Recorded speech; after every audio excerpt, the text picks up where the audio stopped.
Just a few hours and such a big change. Denver finally saw its first significant snowstorm of the season.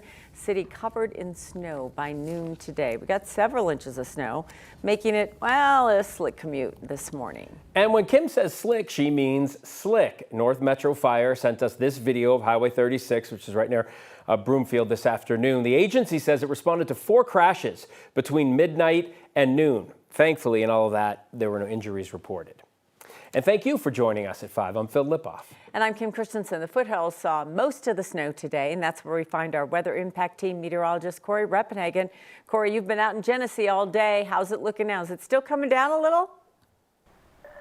Oh, we still got some snow flurries coming down. I'm standing about shin deep in powder, so I'm pretty happy. I'm feeling good, and this was really a great first storm, even though it was kind of late for us this season. It really did come through with some pretty good totals. We're measuring 7 to 9 inches across most of the Front Range foothills, so I'm standing right in the bullseye of this storm. We even got a 10-inch report coming from Genesee Mountain neighborhood just over here, so the totals have been good. It's the bullseye for now, and really the snow is going to be important too. It's starting to get dark out here. Go ahead and take a look at some of the video that we shot during the day. It's really just, this is what Colorado is supposed to look like up here, especially in the foothills. We got some great stuff, and there's water in the snow, of course. There's very dry snow, but there is almost an inch of water in this snow, which is the most that we've had by far in about 58 days since that October 6th storm that we had.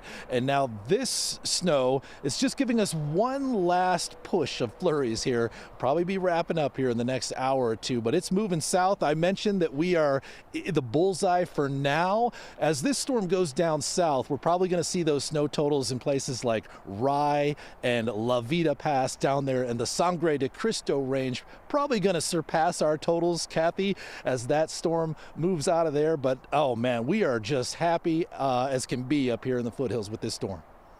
Corey, you've done such a great job for us out there all day, and thank you for leaving me the snowman ruler and measuring stick, because this has been very helpful today.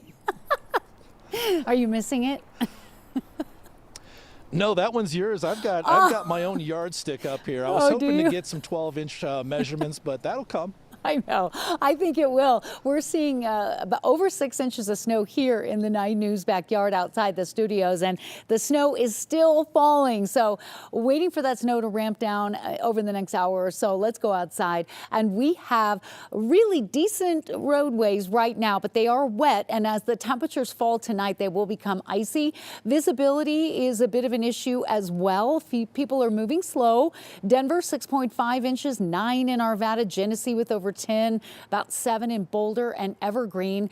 And we're watching that I-70 drive, and people are navigating it pretty well. It's a little bit slick out there. The snow will gradually end over the next couple hours, additional light accumulation, but then we go cold and then ice becomes the story. We're holding in the mid-20s right now with forecast lows in the lower teens. Notice how the snow is ending around Fort Collins and over the North Metro. Some of those heavier bands shifting to the south, and we should continue to see improvement in that realm over the next hour or so. Here's your forecast for additional accumulation, which looks to be a trace or less over the South Metro. Heavy snow, as Corey mentioned, will be an issue in the southern mountains with a winter storm warning.